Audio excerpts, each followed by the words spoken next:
medyo weakness ko yung bargain, ganun. May sunod ng sunod, ayoko na, alis na ako. Tapos nakasama ko yung mga yan, hinahanap din daw nila. Pares kami nawawala. Cheers sa mga bagay na pinipilit natin kahit hindi para sa atin.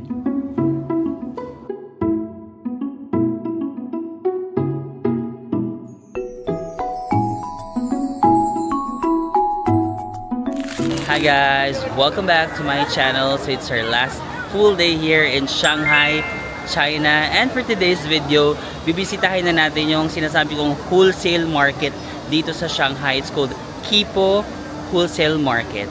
Also, magbibisita tayo ng mga isa pang lugar kasi may nakausap ako kagabi sa hostel, taga Ireland. Sabi niya punta daw ako sa French concession area. Ang ganda daw dito. Tapos may nagtanong nga, kasi nag-uusap-usap kami sa hostel, sabi ng isang lalaki, why would I visit a French place here in China? Tapos sabi niya, but it's part of the history, di ba? Part of the history na parang nagkaroon ng agreement between France and China and all that. So, oo nga no, may point din naman siya. So sige, puntahan natin yung French concession. Tapos katabi na lang din yun yung Wukang Road. And then our last stop is yung 1000 Trees. Napanood ko lang kay Shanice, si Runaway Girl. Nagpunta siya sa China last month. Tapos nagpunta siya dun sa 1000 Trees. Parang magandang artsy na place. Sorry, medyo late na naman tayo nakapag-start today kasi may mga nangyari lang. Nagkaroon ako ng biglaang meeting with a brand. Tapos syempre nagkakaroon kami ng technical issues kasi nga sa China may mga naka-block na apps, no? So we had to fix that. Tapos may mga sinabit pa ako mga drafts. Kaya medyo late na rin ako nakapag-start. But I'm not complaining. Like, what a privilege it is to be able to work anywhere. Sobrang privilege yun na makakapag-work ako anywhere. And I'm grateful for that. But things happen sometimes that are beyond our control. So we have to adjust. We have to adjust. Ayun lang, mas maganda kasi mag-visit ng Qipo Market kapag umaga. Pero check natin kung mayroon pa tayong maaabutan. Medyo late na rin ngayon. So sabi ko, itatry natin yung DiDi, di ba? Yung parang ride-sharing app. Kaso ang Qipo Market kasi, one station away lang siya from East Nanjing Road. So sabi ko, sige, wag muna tayo mag-DiDi. Baka sa next stop na tayo mag-DiDi. Mag-train muna tayo. Kasi isang stop lang naman eh. Kayang-kaya namang i-commute. So, I'm still using A-Map, guys. So sabi ni A-Map, from East Nanjing Road, and one stop lang daw, papuntang Tiantong Road, exit number 6. Tapos, ayun na, nadating tayo sa Qipo Road Clothing Wholesale Market. Yung area ng East Nanjing. Lagi naman tayo nandito, so memorize nyo na yan. And then, papasok lang tayo sa train station. Doon. So, meron daw dito line number 2 tsaka line number 10. Pero ang sabi ni A-Map, line number 10 tayo. Ayan o, line 10, purple line. Let's go. Okay guys, bili tayo ng ticket, English.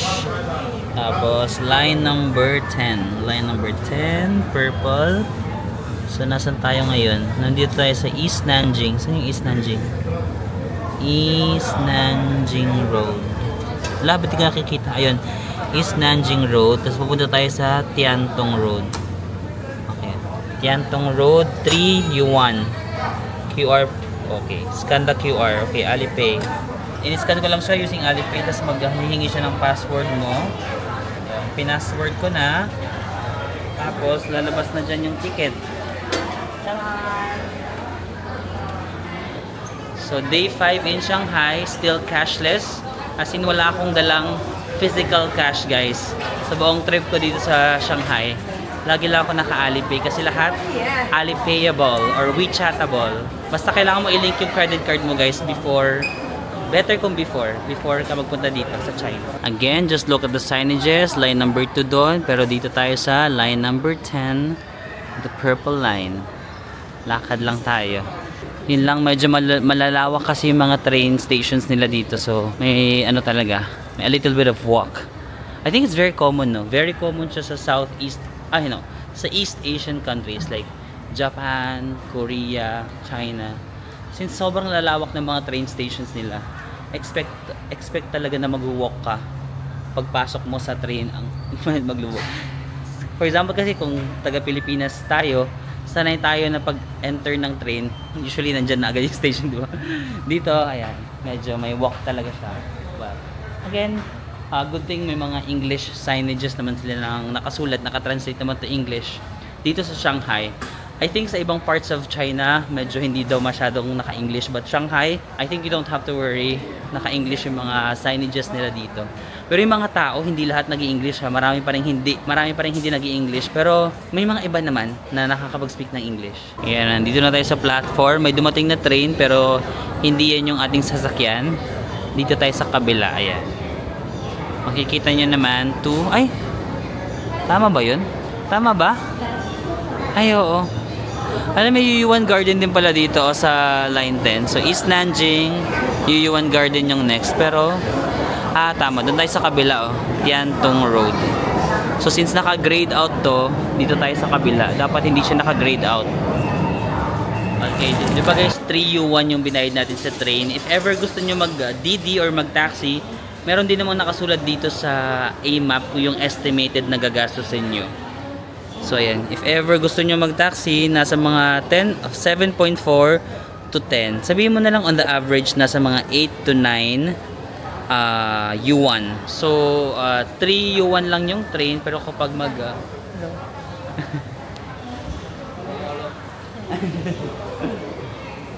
so mga 3 yuan lang yung train. Nakaka-curious si Kuya, tingin siya ng tingin. So, mga 3 yuan lang yung train. So, kung magti-train kayo, 3 yuan. Pero kapag magdi-DD or magta-taxi, mga 9 yuan. So, mga times 3, no? I think, sulit siya kung tatlo naman kayo. At least convenient. Tapos, almost same lang yung babayaran niyo. Pero kung solo traveler like me, mas makakatipid ako sa train. And isang stop lang naman. So, hindi naman siya super hassle.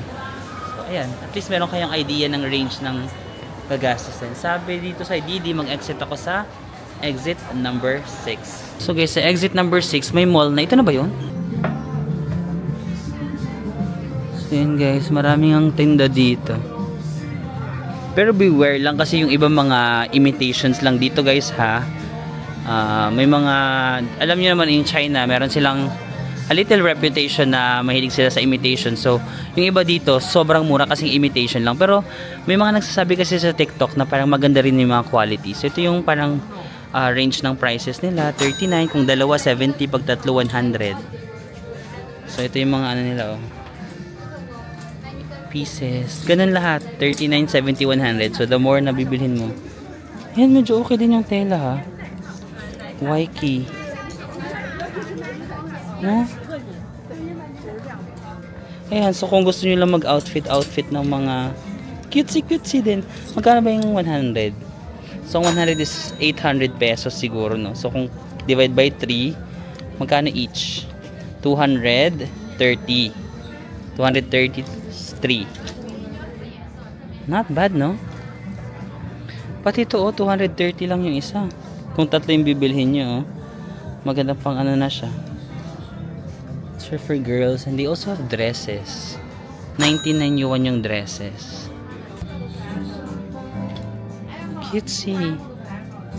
Meron din sila mga pang uniform na parang ganun. Kung gusto niyo mag-outfit ng Sailor Moon, charot. Parang Sailor Moon. Yan yung mga jeans nila, 79 yuan lang, oh. Oh, ang dami nilang jeans. Magkano yung 79? Mga 500? Mga 39 yuan lang yung ganito. Mga terno. 39 yuan lang, oh. Ang ganda. Ay, ako cute, ha. Ito, 29 yuan lang, oh. Pero may nabasa ako sa internet na yung ibang mga seller daw dito medyo pushy. So, minsan pipilitin ka nilang bumili.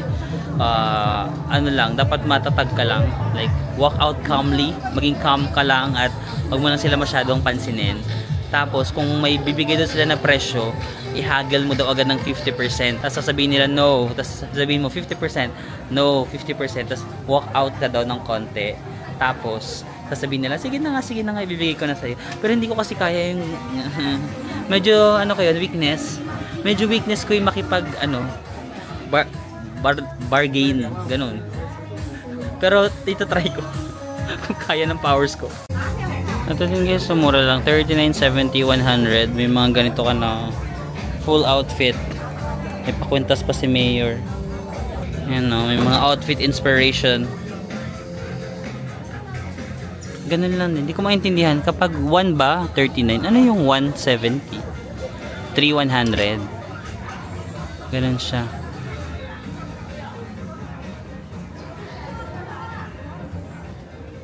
Dito naman sa area guys na to, 20 yuan lang. So mga 150, 160 pesos. Yung mga ganyan nila, mga papalda ni Mayor. Ano, marami ring 20 dito. 20 yuan, yung mga t-shirt. 20.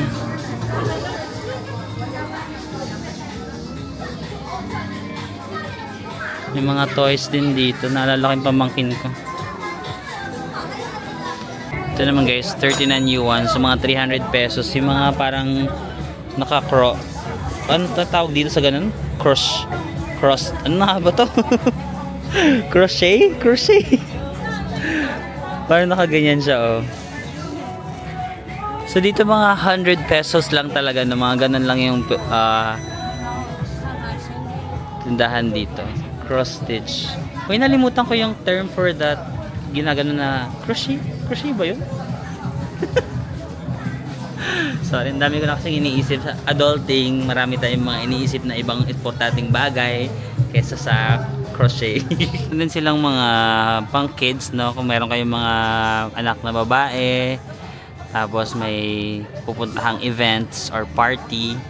Oh, party. Magulat kayo yung anak nyo mga 5 years old magpaalam sa inyo, Mom, I'm just gonna party.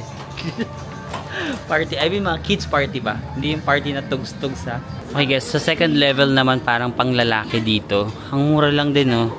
3 pieces, 100 yuan. So ang tatlo is 780 pesos. Hoy, pwede rin ha. Medyo okay din to. Pang gym.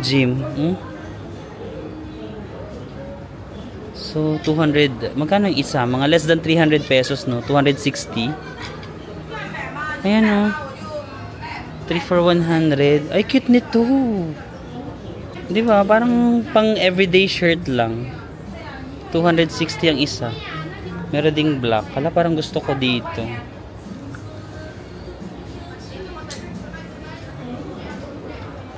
May green din sila, oh. Cute ng green.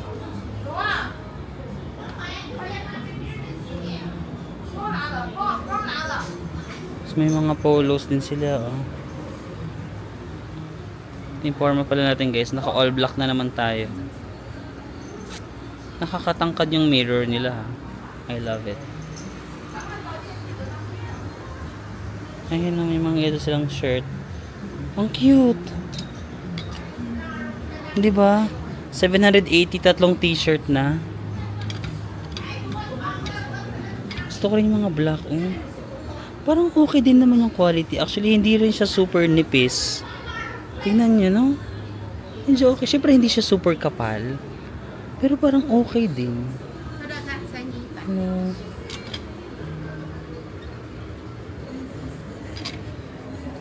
Parang I want to try. Pwede kaya mag-try dito.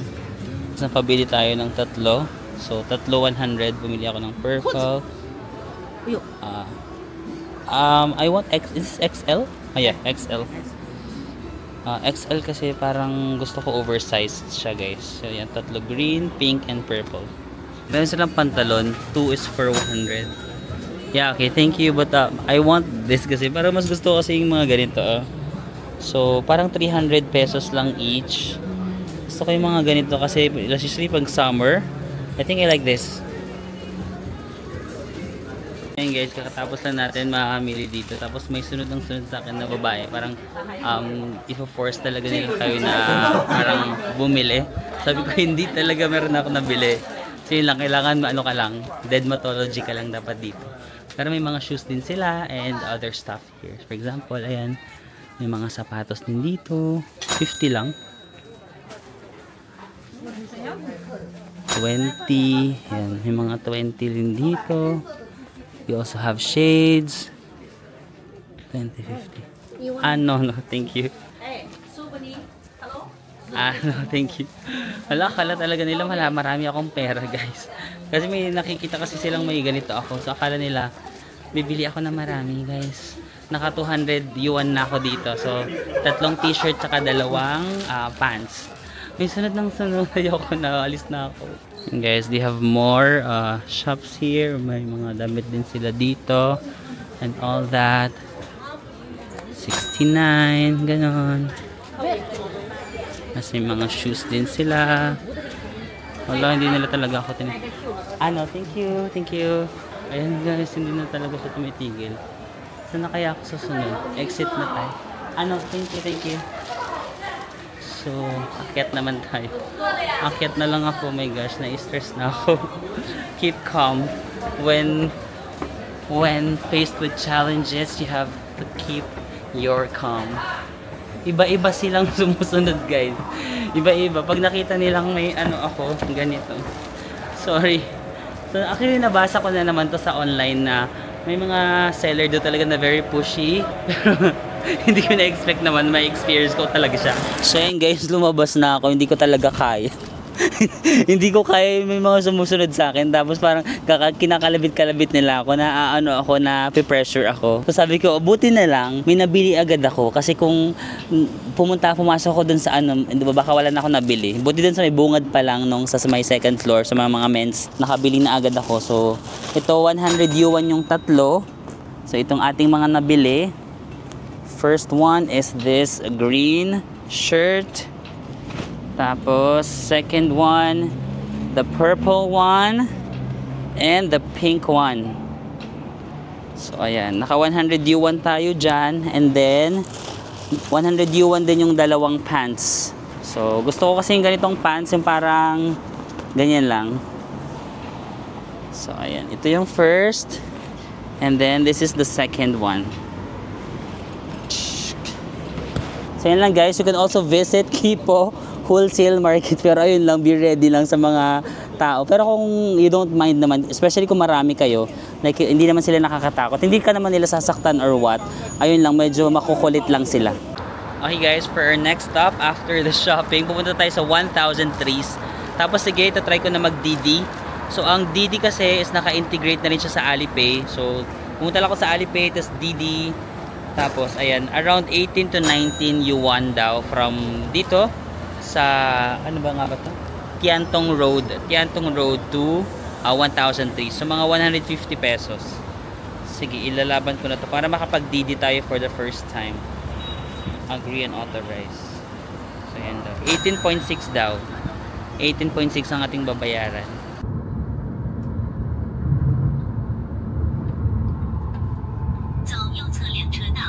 So yun guys, binaba ako ng DD dun sa may 1000 Trees, kaso parang sa kabilang side niya ako binaba. Hinahanap ko yung, dun ako binaba sa papasukan ng mall, pero hinahanap ko yung exterior kasi yun yung magandang picturean, yung labas ng 100 Trees. Sumiikot ako dito, tapos nakasama ko yung mga yan, hinahanap din daw nila. Pare-pares kami nawawala. So nakarin na lang natin. Balik tayo dun sa may, baka mali lang yung pasukan namin. But anyway, maganda rin naman yung naligawan ko. Parang may ilog dito, may mga building, may mga cutie shops. So lakad-lakad tayo. Babalik lang tayo doon sa may 100 Trees. Guys, nagsisearch ako, sabi dito, the ideal angle to photograph Shanghai's iconic is across the Zuji Creek. So sabi dito, ayan daw, cross the riverbank or the bridge. So parang feeling ko, kasi andito kasi yung hinahanap kong building. Ayan no, kita ko sa inyo, wait lang. Ayan no, yung 100 Trees, ayan sa gitna, ayan. Yan kasi hinahanap kong building, pero hinahanap ko yung photo spot. So naglakad ako dito. Pero base sa research ko, kailangan yata tumawid ako doon sa riverbank na to. Tatawid ako doon. Ang layo pala, para makuha ko yung magandang spot. So okay, nag-DD tayo para mapabilis. Ang ending, naglalakad pa rin tayo. Kasi yung pinin ko sa DD 1000 trees. Siguro ang opinion na lang is yung sinasabi dito na across Suzu Creek. Ayan, across Suzu Creek. In fairness sa area na to, medyo ano din, artsy din. Parang local village ang atake. So may mga shops sila. So, nilalakad ko lang guys papunta dun sa may magandang photo spot. Pero okay lang, at least na-explore natin yung mga ganitong sulok ng China while walking. Ang hirap hanapin ng photo spot na yan ha. Sige, direct. May daan ba dyan? Ayun, meron naman. Diba? Cutesy cutesy cafes. Ano to? Nod Cafe. Ang init. Parang gusto ko tuloy muna magkape or uminom ng something na malamig. Yan na kaya? Ayan, may mga umaakyat. Yan na ba yun? Ayun! Ayun kasi kailangan ko mapicture yung 1,000 trees. Ayan siya. Pero natatakpan siya ng building. Saan ba yung hindi siya natatakpan? Kailangan natin hanapin yung spot na hindi siya matatakpan. Ayun guys, so papalapit na ako sa 1,000 trees pero hindi ko pa rin mahanap yung spot. Pero ang mahalaga, nakita natin yung mga cafes dito. Selfie tayo. 1,000 trees. Hindi kasi giving yung angle eh. Paano, saan kaya banda yung Chinese? Mag-reply ka Chinese kung napapanood mo man ang video na to dyan. Saan ba banda yung spot na? Pakita ko na nga lang sa iyo yung shot ni Shanice. Hindi ko ma-achieve. Hindi ko ma-achieve. Pakita ko na lang sa inyo yung gusto kong ma-achieve para ma-realize nyo kung ano bang pinaglalaban ko. Hindi ko na makita yung picture ni Shanice. Parang, di mo ko kung binura niya or what. Hindi ko mahanap. Pero, ito yung gusto kong ma-achieve sana. Basta ito, 1,000 trees. Maganda kasi siyang... Sana ba yung picture ni Shanice? Kasi talaga mas maganda yun eh. Basta parang ganyan yung gusto kong ma-achieve. Or dito, ganyan. Ayan. Ganyan. Dapat dyan sa may ilog. Tapos yun yung background, yung 1,000 trees. Pero hindi ko talaga siya mahanap. Ganyan na lang yung version ko. 1,000 trees version na hindi nahanap yung tamang spot. Charot. Kain na lang kaya tayo. 15 lang may drinks ka na tsaka bread. Pero no joke, maganda yung kinaligawan ko, yung village na to. Marami mga cute cafes, parang hindi pa siya super touristy nga eh. Although may makikita ka mga lokal-lokal. Pero look, oh. Diba? Artsy neighborhood near the 1,000 trees. Okay guys, so I ended up with in this random cafe kasi hindi ko makahanap yung photo spot. Sabi ko, kain na lang tayo. Magkape na lang tayo. So parang cute ng coffee shop nila kasi tignan mo. Parang may mga ganyan-ganyan lang sila. Ito yung upuan. Tapos yung pa-painting si Mayor. Ang lawak ng coffee shop nila. Wala nga masyadong tao eh. O, diba? Bakante pa yung area na yan. Doon yung kanilang counter. So ito yung aking binili. Oatmeal latte. Tapos itong bread. Parang ito 24 yuan. Ito 15 or 18 yuan. Pahinga na lang natin to guys. Huwag na nating ilaban kung hindi para sa atin. Hindi ko sinasabi na sumuko agad kayo sa mga pangarap nyo ha. Huwag nyo akong gayahin. So try ko hanapin. Gusto nyo pa bang itry ko hanapin? May iba pa kasi tayo sa itinerary. Anong oras na ba? 5:30 na kasi. Pero minsan kailangan din talaga natin mag-give up. Kung may mga bagay na hindi para sa atin. Pero for as long as masasabi natin na we did our part naman. Trinay naman ng, ayun, sarap ng oatmeal. Hindi siya super tamis pero lasang-lasa ako yung oatmeal. Love it. At least na-discover natin itong cute artsy village dito. Na-try natin yung itong very local cafe. Tapos meron pa silang parang sarap ng bread na to. Wheat ba to? Meron mga something and then may custard ba yan? Cream cheese, para may cream cheese. Ayan. Oh, cheers guys. Cheers sa mga bagay na pinipilit natin kahit hindi para sa atin. Sarap. I love it. Ang sarap. May cream cheese, may konting strawberry flavor. Tapos ano kayang prutas yan? Raisins. Yan, may raisins I think. Another cheers guys sa mga bagay na hindi natin nakuha kahit nag-effort tayo. Cheers guys sa mga taong sa simula lang magaling tas uurong lang din. Cheers guys sa mga taong ginulo yung buhay natin na nanahimik tayo. Parang iba. Sorry. Parang iba na yung chini-cheers ko. Parang humuhugot na tayo. Cheers guys at na-explore natin yung Shanghai. At cheers dahil next time kayo naman yung mag-Shanghai. Malaking i-cheers natin kasi totoo yan, di ba? Ano pa bang isa-celebrate natin ngayon? Cheers guys, kasi top 9 ulit tayo sa Klook for the month of June. So nag-send na sila kagabi ng parang ranking, top 9 ulit tayo.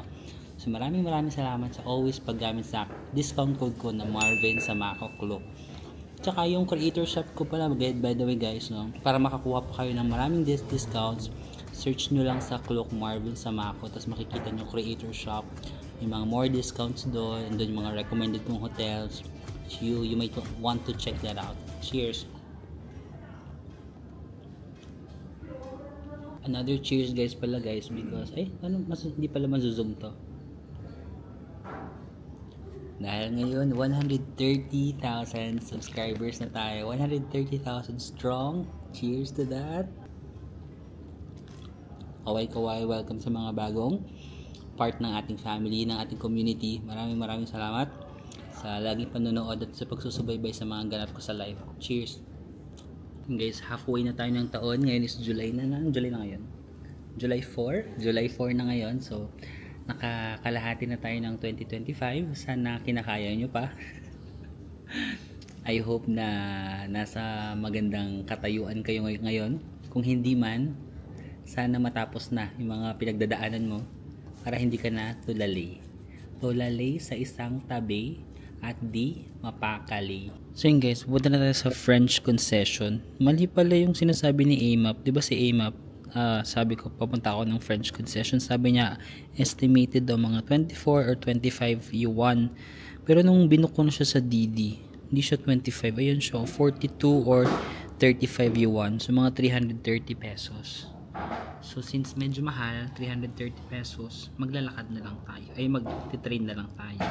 Ito yung train, pakita ko. Pag sa train, sabi ni AMAP, line number 13, isang sakay lang naman pero medyo malayo yung lalakarin. 13 minutes, 1-3. So pupunta tayo sa Jianing Road and then mag-stop tayo sa Madang Road. Ayan guys. Mamaya na ako mag-vlog kasi i-charge ko lang yung camera ko kasi palobat na. Pero maglalakad lang ako papunta sa Jianing Road. Tapos sasakay tayo ng line number 13. Okay, see you! Okay guys, bilili tayo na saan tayo? Madang Road. Saan to? Madang Road. So 3 yuan guys, 3 yuan lang ulit. Guys, ang laki din pala ng difference, 'di ba? Kung magdi-DD, ang sabi kanina 42 yuan, pero kapag magti-train 3 yuan. So may 39 yuan na difference, which is 307 pesos. I think wala naman akong problema kung for example may kasama kayong senior, may mga kasama kayong bata na hindi talaga kaya maglakad. Yeah, I recommend DD, convenient. Hindi rin naman siya super mahal. Pero sobrang mura kasi talaga ng train nila. Imagine 300 pesos di matitipid mo. So okay na din, 'di ba? Ako aside sa gusto ko magtipid, sige sabihin na natin gusto ko magtipid. Yung gusto ko talaga is maglakad kasi pag nagta-travel ako, ang dami kong kinakain. So parang it's the least that I can do, di ba? It's the least that I can do yung maglakad ng konti para ma-burn, para bumaba yung triglycerides ko, cholesterol sa katawan, di ba? Minsan kasi may mga nagsasabi na bakit parang ang kuripot ko masyado sa mga transportation. Actually, sige sabihin nyo ng kuripot ako, pero kaya ko naman talaga. It's just that may iba akong reason and gusto kong yung health reason, parang ganun. Gusto kong somehow makapagkaroon ng movement kasi feeling ko mas nangihina ako pag wala akong movement. Ayoko lang talaga ng mainit kasi nahahaggard ako. Pero humanda kayo pag nandun ako sa mga malalamig na katawan na countries, ay walang taxi sa akin. Kahit lakarin natin ng 2 hours. Charot. So yun guys, we've arrived na dito sa may French concession area. So medyo ginabi na kasi tayo. So hindi na natin masyadong makita yung pagiging France niya. Pero kung makikita niyo yung architecture no, hindi nga siya more on Chinese architecture. Parang may pagka-European nga ang datingan nila dito ng kanilang mga buildings. Sige, lakad-lakad pa tayo kung saan ba yung parang gusto ko yung parang makita ko talaga na parang medyo Paris yung datingan niya, ganun. So bakit ba nagkaroon ng parang French concession dito? Kasi di ba dati uso yung mga sakop-sakop. So alam ko ang China na sakop siya ng Europe, ng Britain no. So syempre before medyo weak pa yung military ng China, weak pa yung kanilang politically and militarily weak pa sila. So nung nasakop sila ng Britain, sumunod na yung mga France. Parang sabi ng France, ay gusto rin namin magkaroon ng parang lugar dyan sa China na we have our own rules, we have our own military. So parang nanghingi sila ng lugar dito. Siguro ang kinaibahan ng concession sa parang colony, ang colony parang kinolonize na yung buong lugar, no? Ang concession parang meron lang siyang ni grant from the word itself, no, concession. Parang meron siyang grant na okay sa area na to, sa inyo yan, parang French concession. So sa area na to, during those times, meron sa sariling rule at law ang mga French dito. Nag-a-apply yung rule ng France dito sa area na to. Tapos meron silang sariling police, meron silang sariling militar. Kumbaga hindi nag-a-apply yung law ng China sa area nito before. Kaya nila ginawa yon na parang gusto nila nang meron silang French colony dito para freely sila makakapaggawa ng trade. Alam mo, they can do business here. Tapos somehow makokontrol nila ng konti yung militar ng China. Siyempre before wala pa namang magagawa ang China kasi nga hindi pa nila kaya yung mga siguro yung influence ng European countries. So pumayag sila. But actually later on daw, nung parang nanalo na ang China or may mga iba nang nanalo dito, natalo na yung Europe, na ibalik sa kanila itong area na to. So dati, parang concession, French concession siya, pero ngayon it's owned by the Chinese government ulit. At isa pang fun fact, ang init. Init din. Ang init, pawis na pawis ako. Parang it makes me think na could it be the reason kung bakit ngayon medyo ano din sila sa power, no? Ayokong mag-talk about mga ganito kasi syempre very sensitive yung information. Pero hypothesis ko lang, no? Hypothesis na probably the reason why ngayon parang medyo gutom din sila sa power, mahilig din sila mag-sakop, mag-colonize ng iba kasi parang dati na bully sila, tapos ngayon na parang feeling nila strong na sila, parang it's our turn naman. Which hindi ko sinusupport yun, ha. Baka isipin yun na sinusupport ko. I love our country pa din. Siyempre, hindi ko pa rin gusto yung ginagawa nila. Pero siyempre, I'm just parang thinking yung mga history before na baka yun yung possible logic kung bakit ngayon gusto nila okay kami naman ngayon. Okay? Oh, okay guys. Nakikita ko na dito sa architecture na to, sa area na to. Yeah, medyo kita ko na nga yung kanilang architecture, medyo pa-Europe, no, pa-Paris. Although mas maganda siguro kung umaga kayo magpunta kasi even sa Europe, pansin ko, mas na-appreciate mo yung architecture ng Europe pag umaga. Pag gabi na kasi medyo nagiging matamlay siya, no? But yeah, sa area na to, ayan. Ito nga yung French concession. Di ba naalala nyo nung nag-Europe tayo, nung nag-Paris tayo, dumating tayo ng gabi doon. Tapos sabi ko parang so-so lang yung Paris, parang wala siya masyadong appeal. Pero iba pala yung, hello, parang iba pala yung, nag-peace sign si kuya.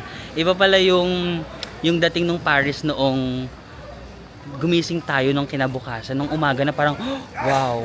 No? Pag gabi kasi parang wala siya masyadong dating, pero pag umaga, so I think kung may time kayo makapunta ng umaga dito baka better. Ngayon nga kasi 'di ba hindi kinaya ng schedule because of some work. But yeah, this is the French concession area. Tapos meron din mga bagels diyan, oh, 'di ba? It's giving you bagels and hala, hindi ko alam basahin. Shimmers? Ewan ko. Ayan. So yan, pwede nyo i-explore to, lakad-lakad kayo, mag-bagel kayo. So yan, may mga puno din dito para maganda siyang area to walk around. So yan, if you want to have a taste of Paris, you can visit the French concession. Pero totoo nga, no, ang nag-recommend kasi sa akin to is nakilala ko sa hostel. Sabi niya, okay daw i-visit din dito. Umaga kasi siya nagpunta din. So actually oo nga, no, parang it's part of history to. At least makikita mo na okay, dati pala tumira yung mga French dito, tapos ginawa nilang concession area itong area na to. Oh, ayan. The architecture. Totoo nga. Yan. Yung mga ganyang architecture, di ba? Very European. Oh, ayan. Oh, London. Charing. Kaya pala dun sa may The Bund area, kung mapapansin nyo sa may The Bund, di ba may malaki doon parang London, parang may Big Ben, may malaking parang Britain area doon.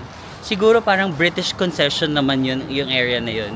Same reason kung bakit merong French concession. Baka sa area din na yun doon before, parang doon yung parang base ng mga British, no?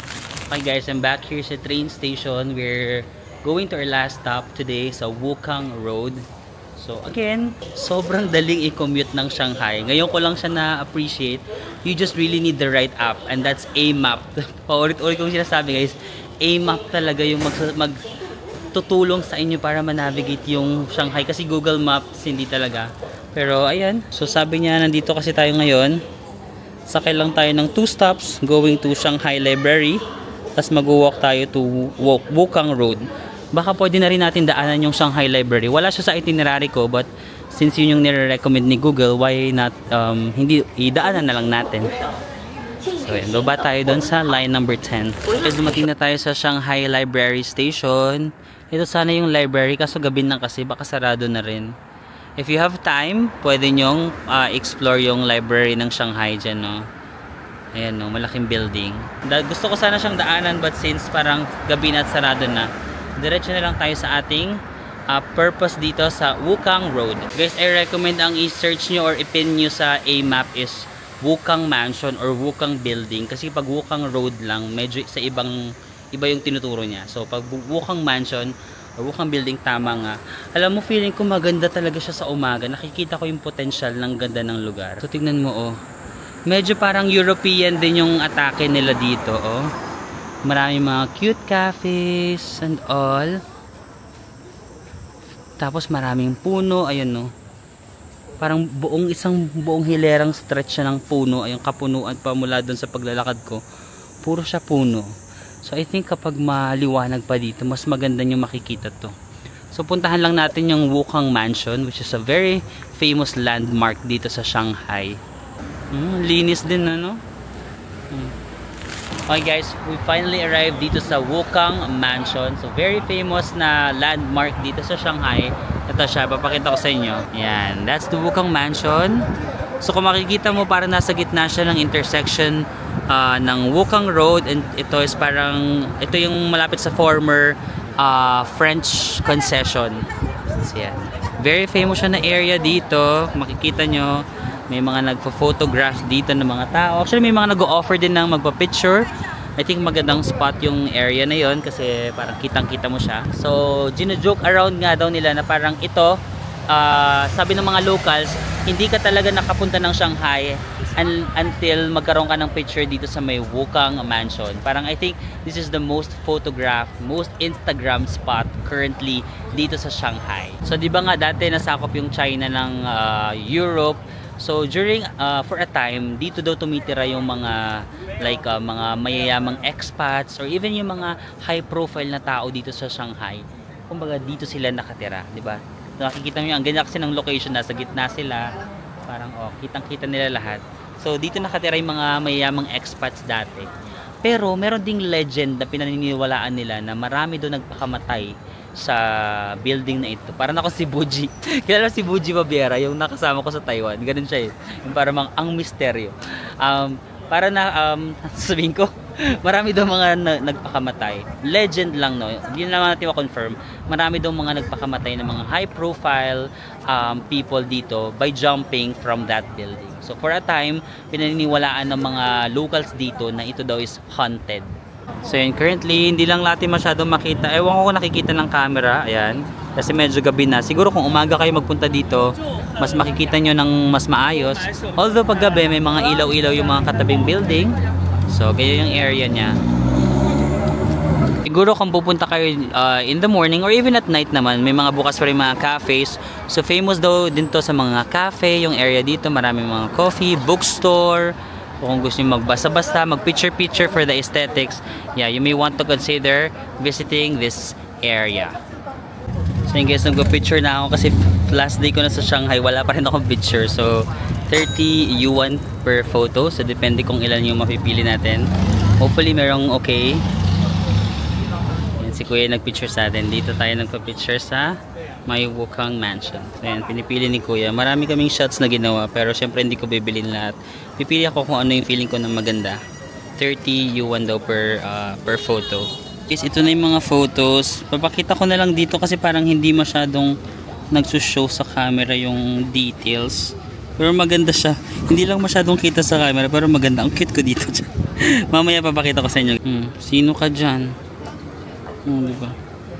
Hindi kasi masyado nakikita yung face ko sa camera, pero cute siya in person. Gusto ko ba to? Medyo gusto ko yan. Ay, cute din dyan. Mysterious. Mysterious type. Ay, cute din to. Ang ganda ng camera ang ginagamit nila, guys. In fairness to them, ang fresh ko tignan dyan. Kung sino ka dyan, boy next door, gusto ko yan. Ang cute ko din dyan. So yun guys, natapos na yung photoshoot natin sa last night natin. Nagkaroon na tayo ng picture. So ang rate nila is 30 yuan per piece, no? Tapos ang kinuha ko is 5 kasi ang gaganda ng picture. Papakita ko na lang dito yung mga photos natin. Pak, pak, pak, pak, pak. Tapos guys, diniscountan ako ni kuya. Dapat diba 5 times 30, 150 yuan. Sabi niya 140 na lang daw. Hindi ako nanghingi ng discount. Siya na yung kusang nagsabi. So ang 140 yuan is mga 1,100 pesos. Not bad na rin kasi okay naman yung mga pictures nila. Tsaka at least sa last day ko nagkaroon ako ng photo. And then binigyan niya pa ako ng picture ng ng Wukang Mansion. Hindi to kasama pero binigay niya rin sa akin. So yun lang.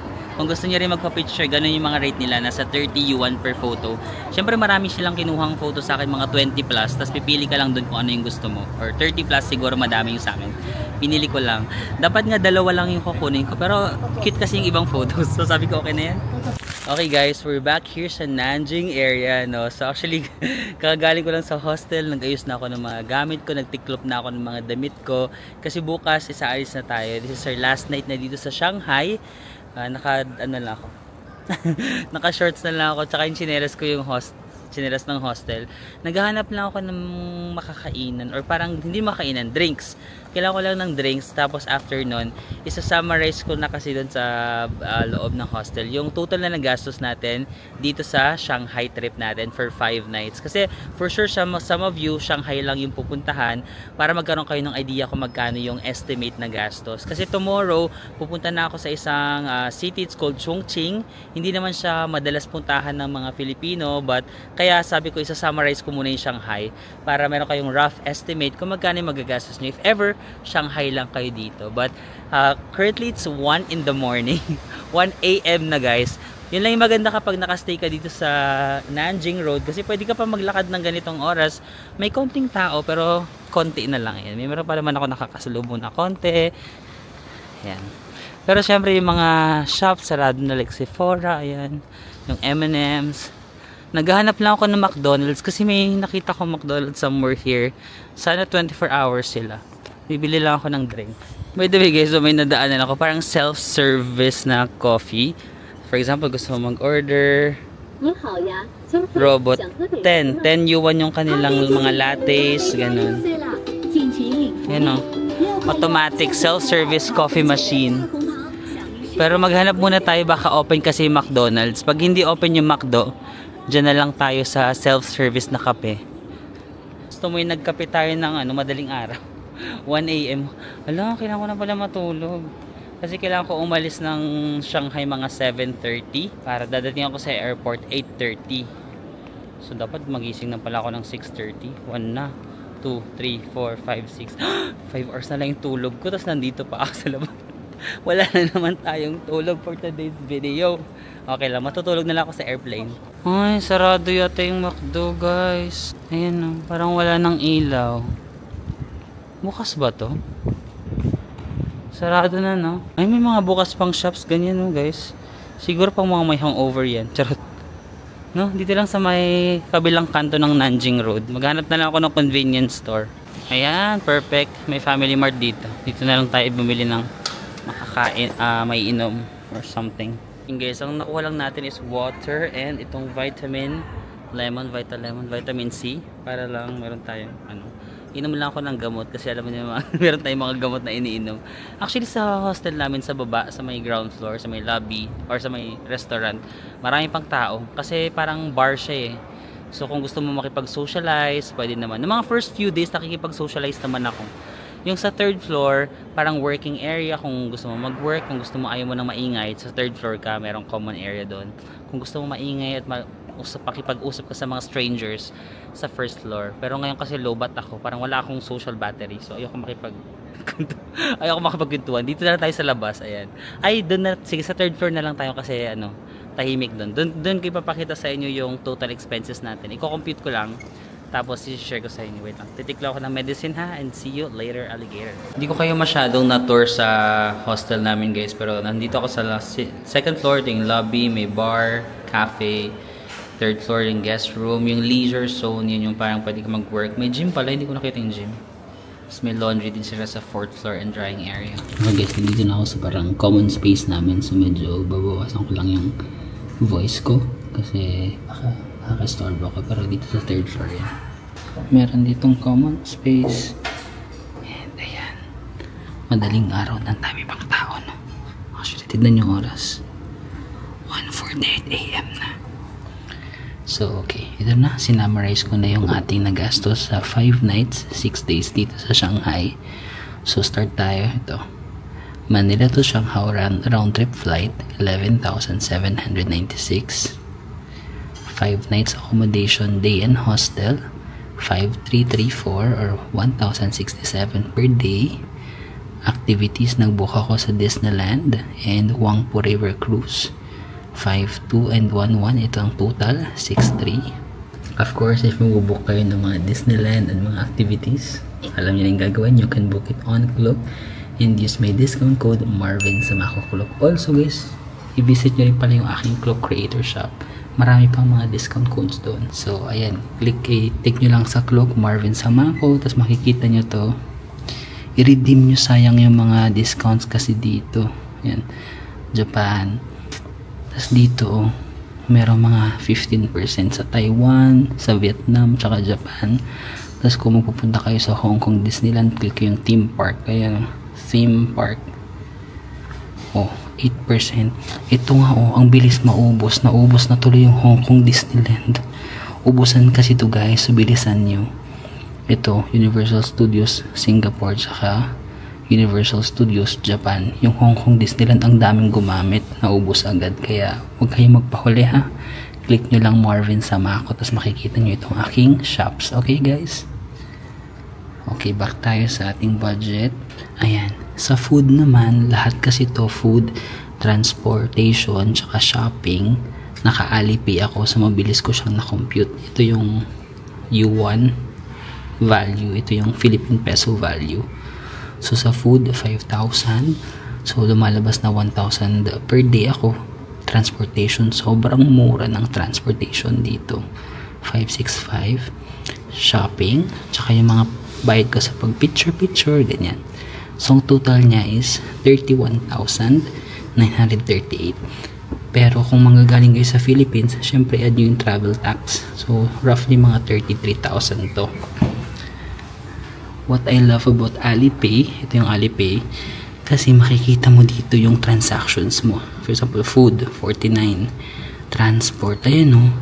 Naka-itemize yung bawat gastos mo. Tapos minsan pa nakasulat yung nagka-refund.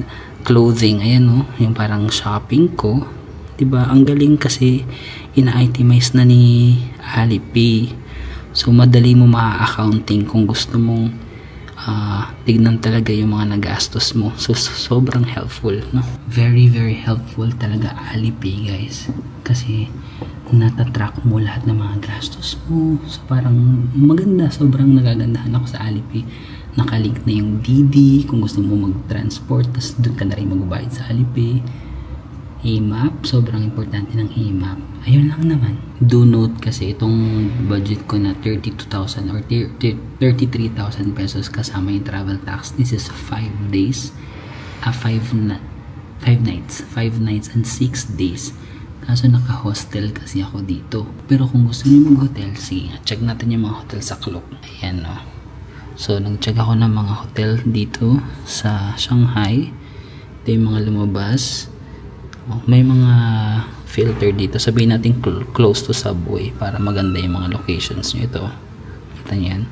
Close to subway. Filter natin. Ayan. May mga Novotel na around 4,200. May mga 2,700 lang. Oh. Courtyard by Marriott. 3.9. Ang mura dito na, ang mura ng hotel sa Shanghai guys. Compared sa ibang bansa. Eton, 2.9 lang oh. Sobrang madami kayong pagpipilian ng mga hotel na malapit sa train station. Ayan oh. May mga 4,000. May 1,000 nga lang. Yati.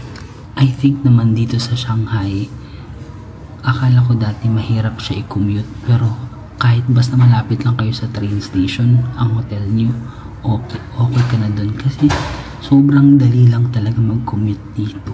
AMAP lang talaga yung solusyon. Sobrang dali lang mag-commute.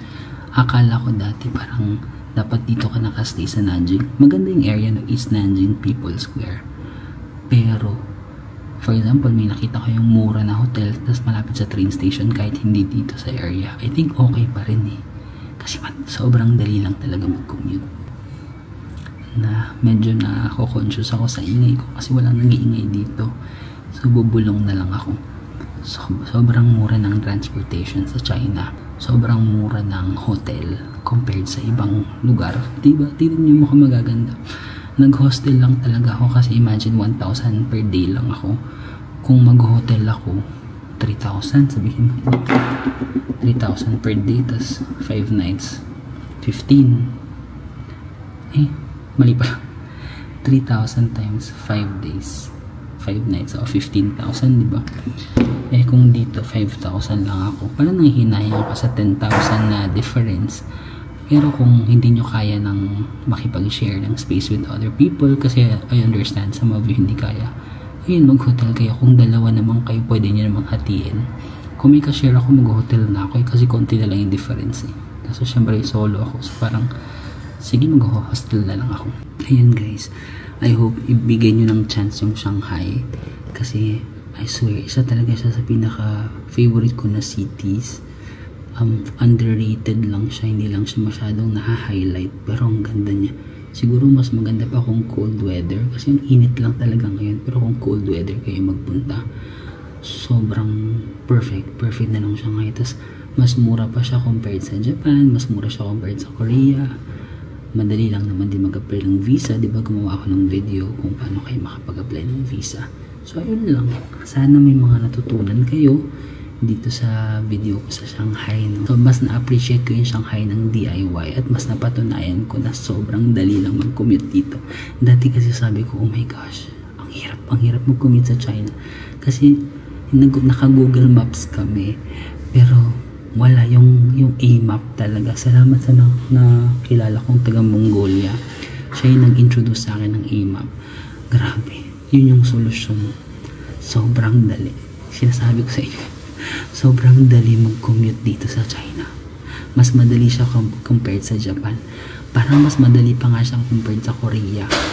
Oo, kailangan nyo lang talaga ng tamang app. Yun lang naman. Ano pa bang mga nakalimutan ko? By the way, yung mga binili ko kanina sa Kipo Wholesale Market, trinay ko ngayon. Parang ang gaganda kasi kanina hindi ko sila nasukat. Kasi parang nahiya naman ako magsukat dun. Tinignan ko lang. Parang ang ganda pala nila. Parang ang ganda rin ng quality. Pag nag-Shanghai kayo, itry nyo rin Kipo, Q-U-I-P-O Wholesale Market. Sobrang mura na mga paninda nila. Tsaka parang ang ganda. Feeling ko nga susuotin ko na yung mga nabili ko sa mga paparating na days kasi ba gaganda. Ayun lang guys, i-end ko na yung Shanghai vlog ko. Again, I'm encouraging you to visit Shanghai.